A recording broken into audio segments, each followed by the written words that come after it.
Welcome to Sriram TV education. ఈ వీడియోలో మనం నవంబర్ మంత్కి సంబంధించిన ఇంపార్టెంట్ కరెంట్ అఫైర్స్ గురించి తెలుసుకుందాం. క్వశ్చన్ నంబర్ 1, రాజ్యాంగ దినోత్సవాన్ని ఏ రోజున నిర్వహిస్తారు? Correct answer option C, November 26. ప్రతి సంవత్సరం రాజ్యాంగ దినోత్సవాన్ని నవంబర్ 26న జరుపుకుంటారు. 1949 నవంబర్ 26న భారత రాజ్యాంగ సభ అధికారికంగా రాజ్యాంగాన్ని ఆమోదించింది. రాజ్యాంగ విలువల పట్ల పౌరులలో గౌరవభావాన్ని పెంపొందించడానికి ఈ దినోత్సవాన్ని నిర్వహిస్తారు. భారత రాజ్యాంగాన్ని రూపొందించడానికి రాజ్యాంగ పరిషత్కు మొత్తం 2 సంవత్సరాల 11 నెలల 18 రోజుల సమయం పట్టింది. రాజ్యాంగాన్ని ఆమోదించిన తేదీ 1949 నవంబర్ 26, అమల్లోకి వచ్చిన తేదీ 1950 జనవరి 26. ముంబై ఉగ్రదాడులకు నవంబర్ 26తో 15 ఏళ్లు పూర్తయ్యాయి. దేశ ఆర్థిక రాజధాని ముంబైలో ఉగ్రవాదులు జరిపిన మారణ హోమానికి 15 ఏళ్లు పూర్తయ్యాయి. 2008 నవంబర్ 26న 10 మంది పాకిస్తాన్ ఉగ్రవాదులు ముంబై మహానగరంలోకి చొరబడి విచక్షణారహితంగా కాల్పులు జరపడంతో దాదాపు 163 మంది ప్రాణాలు కోల్పోగా వేల మంది గాయపడ్డారు. రంగంలోకి దిగిన భద్రతా సిబ్బంది దారుణకాండకు పాల్పడిన 10 మంది ముష్కరుల్లో 9 మందిని హతమార్చగా ఉగ్రవాది కసబ్ను మాత్రం ప్రాణాలతో పట్టుకున్నారు. ఉగ్రవాదులను నిలువరించే క్రమంలో 18 మంది భద్రతా సిబ్బంది వీరమరణం పొందారు. ఉగ్రవాద నిరోధక దళం ATS chief Hemant Karkare, army major Sandeep Unnikrishnan, Mumbai అదనపు పోలీస్ కమిషనర్ అశోక్ కామ్టే మొదలైన వీరులు అమరులయ్యారు. 26/11 real hero major Sandeep Unnikrishnan జీవిత చరిత్ర ఆధారంగా రూపొందించిన చిత్రం major. Major cinema hero Adivi Sesh, దర్శకుడు శశికిరణ్ తిక్క. నెక్స్ట్ క్వశ్చన్, 2024 సంవత్సరానికి గాను ఇంటర్నేషనల్ షుగర్ ఆర్గనైజేషన్ ISOకు అధ్యక్షత వహించనున్న దేశం ఏది? Correct answer option A, Bharat. పంచదార అనుబంధ ఉత్పత్తుల అత్యున్నత సంఘం ఇంటర్నేషనల్ షుగర్ ఆర్గనైజేషన్కు 2024 సంవత్సరానికి గాను భారత్ అధ్యక్షత వహించనుంది. లండన్లోని ISO ప్రధాన కార్యాలయంలో జరిగిన 63వ కౌన్సిల్ సమావేశంలో ఈ నిర్ణయం తీసుకున్నారు.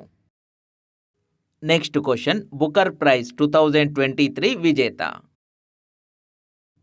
Correct answer option C, Paul Lynch. Ireland రచయిత పాల్ లించ్ రాసిన ప్రాఫెట్ సాంగ్ పుస్తకానికి ప్రతిష్టాత్మక బుకర్ ప్రైజ్ 2023 లభించింది. నెక్స్ట్ క్వశ్చన్, మిత్రశక్తి 2023 అనేది ఏ 2 దేశాల సంయుక్త సైనిక విన్యాసం? Correct answer option C, Bharat మరియు శ్రీలంక. భారత్ మరియు శ్రీలంక దేశాల సంయుక్త సైనిక విన్యాసం మిత్రశక్తి 2023 9వ ఎడిషన్ పూణేలోని ఔంధ్లో నవంబర్ 16 నుంచి 29 వరకు జరిగింది.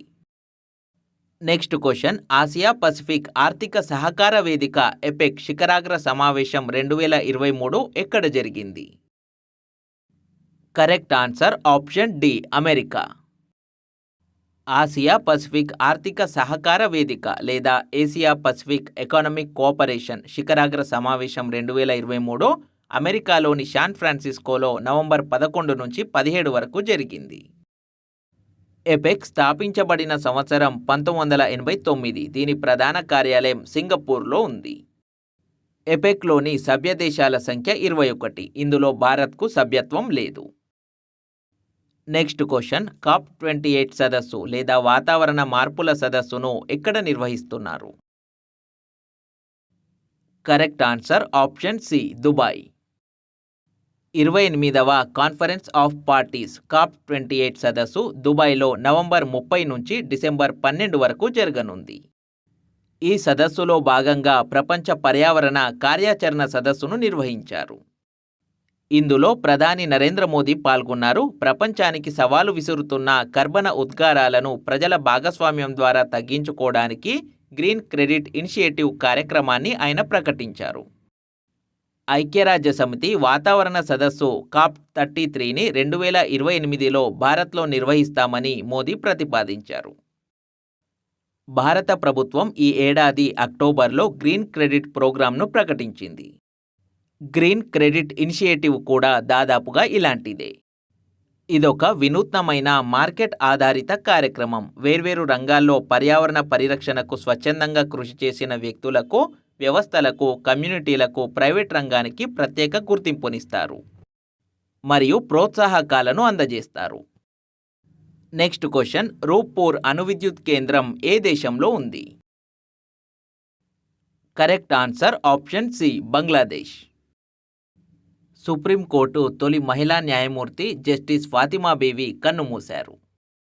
1989 అక్టోబర్ 6 నుంచి 1992 ఏప్రిల్ 29 వరకు సుప్రీంకోర్టు న్యాయమూర్తిగా ఫాతిమా బీవి పనిచేశారు మరియు తమిళనాడు గవర్నర్గా కూడా పనిచేశారు. రిజర్వ్ బ్యాంక్ ఆఫ్ ఇండియా మాజీ గవర్నర్ ఎస్ వెంకటరమణన్ ఇటీవల మరణించారు. ఈయన 1990 నుంచి 1992 మధ్య ఆర్బీఐ గవర్నర్గా వ్యవహరించారు. దేశం తీవ్ర ఆర్థిక సవాళ్లు ఎదుర్కొన్న కాలంలో గవర్నర్గా వెంకటరమణన్ ఉన్నారు. ఆర్బీఐకి గవర్నర్ కాకముందు 1985 నుంచి 89 వరకు ఆర్థిక శాఖ కార్యదర్శిగా పనిచేశారు. అమెరికా విదేశాంగ శాఖ మాజీ మంత్రి, నోబెల్ శాంతి బహుమతి గ్రహీత మరియు అమెరికా విదేశాంగ విధానాన్ని తీర్చిదిద్దడంలో కీలక పాత్ర పోషించిన ప్రముఖ దౌత్యవేత్త హెన్రీ కిసింజర్ మరణించారు. 1973లో ఆయనకు నోబెల్ శాంతి బహుమతి లభించింది. భారతదేశ తొలి రాకెట్ ప్రయోగానికి 60 ఏళ్లు పూర్తయ్యాయి. కేరళ రాజధాని తిరువనంతపురం సమీపంలోని తుంబా గ్రామంలో ఏర్పాటైన తుంబా ఈక్వటోరియల్ రాకెట్ లాంచింగ్ స్టేషన్ నుంచి 1963 నవంబర్ 21న ఫ్రెంచ్ ప్యాలోడ్తో కూడిన అమెరికాకు చెందిన నైక్ అపాచీ రాకెట్ను ప్రయోగించారు. విజయవంతంగా సాగిన ఆ ప్రయోగం భారత అంతరిక్ష కార్యక్రమాలకు నాంది పలికింది. కేంద్ర ప్రభుత్వం 16వ ఆర్థిక సంఘం ఏర్పాటుకు శ్రీకారం చుట్టింది. దానికి సంబంధించిన విధి విధానాలను ప్రధాని మోదీ అధ్యక్షతన జరిగిన కేంద్ర మంత్రివర్గ సమావేశం ఇటీవల ఆమోదముద్ర వేసింది. త్వరలో చైర్మన్ మరియు ఇతర సభ్యులను నియమించనుంది. 2025 అక్టోబర్ 31 నాటికి ఈ కొత్త సంఘం నివేదిక ఇవ్వాల్సి ఉంటుంది. ఈ సిఫార్సులు 2026 ఏప్రిల్ 1 నుంచి అమల్లోకి వస్తాయి. కేంద్ర సంఘటిత నిధికి చేరే పన్నులను కేంద్ర రాష్ట్ర ప్రభుత్వాల మధ్య పంపిణీ చేయడానికి వీలుగా రాజ్యాంగంలోని ఆర్టికల్ 280 క్లాజ్ 1 ప్రకారం ఆర్థిక సంఘాన్ని కేంద్ర ప్రభుత్వం ఏర్పాటు చేయాల్సి ఉంటుంది. 2017 నవంబర్ 27న ఏర్పాటైన 15వ ఆర్థిక సంఘం 2020 ఏప్రిల్ 1 నుంచి 6 ఏళ్ల కాలానికి సిఫార్సులు చేసింది. అవి 2026 మార్చి 31 వరకు అమల్లో ఉంటాయి. 16వ ఆర్థిక సంఘం సిఫార్సులు 2026 ఏప్రిల్ 1 నుంచి అమల్లోకి వస్తాయి. దేశవ్యాప్తంగా పర్యటించి రాష్ట్రాల అభిప్రాయాలను తీసుకొని నివేదిక అందించడానికి 2 ఏళ్ల సమయం పడుతుందన్న కారణంతో కేంద్రం 16వ ఆర్థిక సంఘాన్ని ఇప్పుడే ఏర్పాటు చేస్తోంది.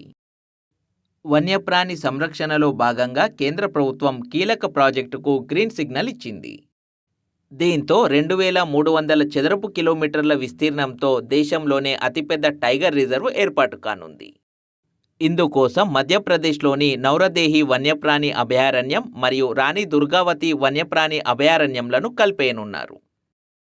దేశంలో గవర్నర్ ఏడీసీ ఎయిట్ ది క్యాంప్గా తొలిసారి ఓ మహిళ నియమితులయ్యారు. ఇండియన్ ఎయిర్ ఫోర్స్ 2015 బ్యాచ్కు చెందిన మనీషా పాడీని తన ఏడీసీగా నియమిస్తూ మిజోరాం గవర్నర్ కంబంపాటి హరిబాబు ఉత్తర్వులు ఇచ్చారు. త్రివిధ దళాలకు చెందిన ఓ అధికారిని ఏడీసీగా నియమించుకునే అధికారం దేశంలో రాష్ట్రపతి, ఉపరాష్ట్రపతి మరియు గవర్నర్లకు ఉంటుంది. ప్రముఖ హాలీవుడ్ సీనియర్ నటుడు మైకేల్ డగ్లస్ను సత్యజిత్ రే జీవితకాల సాఫల్య పురస్కారం వరించింది. గోవాలో జరిగిన international film festival of India వేడుకల్లో ఆయనకు గోవా సీఎం ప్రమోద్ సావంత్ ఈ అవార్డును అందజేశారు. 54వ international film festival of India వేడుకలు నవంబర్ 20 నుండి 28 వరకు గోవాలో జరిగాయి. ఇందులో ఎండ్లెస్ బార్డర్స్ ఉత్తమ చిత్రంగా గోల్డెన్ పీకాక్ పురస్కారం గెలుచుకుంది. కాంతారా చిత్రానికి గాను రిషబ్ శెట్టికి స్పెషల్ జ్యూరీ పురస్కారం దక్కింది. 81.35 కోట్ల మందికి 5 ఏళ్ల పాటు ఉచిత ఆహార ధాన్యాల పంపిణీ, వ్యవసాయానికి మహిళా సంఘాల ద్వారా డ్రోన్ల సాయం, ప్రధానమంత్రి జన్జాతి ఆదివాసీ న్యాయ మహా అభియాన్ ద్వారా గిరిజనుల అభివృద్ధి వంటి కీలక నిర్ణయాలకు కేంద్ర కేబినెట్ ఇటీవల ఆమోదముద్ర వేసింది. వచ్చే ఆర్థిక సంవత్సరం నుంచి ప్రారంభించి 2 ఏళ్ల పాటు అమలయ్యేలా 1,261 కోట్లతో మహిళా సంఘాలకు 15,000 డ్రోన్లను కేంద్రం అందజేయనుంది. వాటిని వ్యవసాయంలో వినియోగించుకునేందుకు వీలుగా రైతులకు అద్దెకిస్తారు. ఇందులో 80% అంటే 8 లక్షలను కేంద్రం ఇస్తుంది. మిగిలిన 20% మహిళా సంఘాలు భరించాల్సి ఉంటుంది. డ్రోన్ల వినియోగానికి 1000 హెక్టార్ల వ్యవసాయ భూమి అందుబాటులో ఉండే 10 నుంచి 15 గ్రామాలను ఒక క్లస్టర్గా రూపొందిస్తారు. 10వ తరగతి ఉత్తీర్ణులైన మహిళలను డ్రోన్ పైలట్లుగా నియమిస్తారు. ఆదివాసీల కోసం 24,104 కోట్లతో ప్రధానమంత్రి జన్జాతి ఆదివాసీ న్యాయ మహా అభియాన్ పథకానికి కేంద్రం ఆమోదముద్ర వేసింది. ఇందులో కేంద్రం వాటా 15,336 కోట్లు, రాష్ట్రాల వాటా 8,768 కోట్లు. ఈ పథకం కింద 18 రాష్ట్రాల్లోని అత్యంత వెనుకబడిన గిరిజన గ్రూపులుగా గుర్తించిన 75 తెగలకు చెందిన 18.16 లక్షల మందికి ఇల్లు, రోడ్లు, కొలాయి నీరు, మొబైల్, మెడికల్ యూనిట్లు, సోలార్ వీధి దీపాలు, మొబైల్ టవర్లు మొదలైనవి ఏర్పాటు చేస్తారు. ఈ గిరిజన వర్గాల సామాజిక, ఆర్థిక పరిస్థితులను మెరుగుపరిచేందుకు 9 కేంద్ర ప్రభుత్వ శాఖల ద్వారా ఈ పథకాన్ని అమలు చేస్తారు.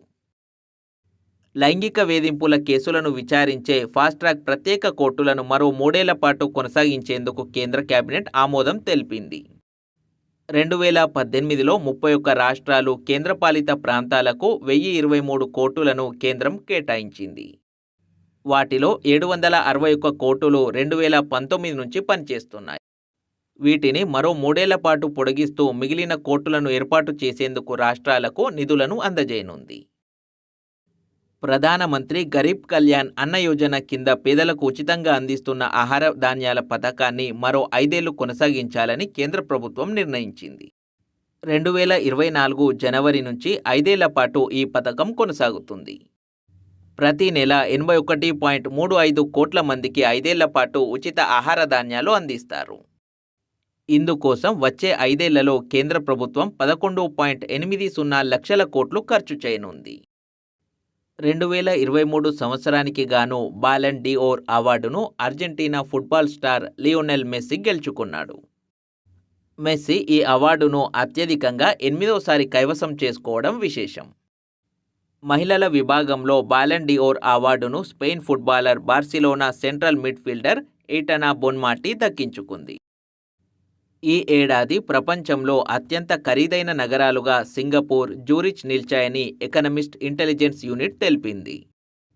జూరిచ్ 6వ స్థానం నుంచి సింగపూర్ సరసన చేరినట్లు పేర్కొంది. గతేడాది సింగపూర్తో పాటు తొలి స్థానంలో నిలిచిన న్యూయార్క్ ఈసారి 3వ స్థానానికి పరిమితమైంది. నిత్యావసర సరుకులు, గృహోపకరణాలు, కొన్ని రకాల సేవల ధరలు పెరిగిన నేపథ్యంలోనే జూరిచ్ ఖరీదైన నగరంగా మారిందని తెలిపింది. బాలీవుడ్ హాస్య నటుడు వీర్ దాస్ ఉత్తమ కమెడియన్గా అంతర్జాతీయ ఎమ్మీ అవార్డును గెలుచుకున్నాడు. ఇటీవల న్యూయార్క్లో జరిగిన 51వ international Emmy awards world television festival 2023 వేడుకల్లో నెట్ఫ్లిక్స్లో స్ట్రీమింగ్ అయిన వీర్ దాస్ ల్యాండింగ్ కామెడీ సిరీస్కి గాను వీర్ దాస్కు ఎమ్మీ అవార్డు దక్కింది. మధ్యప్రదేశ్లోని ఇందోర్లో లోహపు వ్యర్థాలతో అయోధ్య రామాలయం నమూనాను నిర్మించారు. కొందరు శిల్పకారులు వివిధ రాష్ట్రాలకు చెందిన 20 మంది 3 నెలలు శ్రమించి ఇనుప స్తంభాలు, లోహపు వ్యర్థాలతో రామమందిర నమూనాను తయారు చేశారు. మొత్తం 20 టన్నుల ఇనుమును వాడినట్లు శిల్పకారులు తెలిపారు. నవంబర్ కరెంట్ అఫైర్స్కి సంబంధించిన సెకండ్ వీడియో ఇది. ఫస్ట్ వీడియో లింక్ డిస్క్రిప్షన్లో ఇవ్వడం జరిగింది.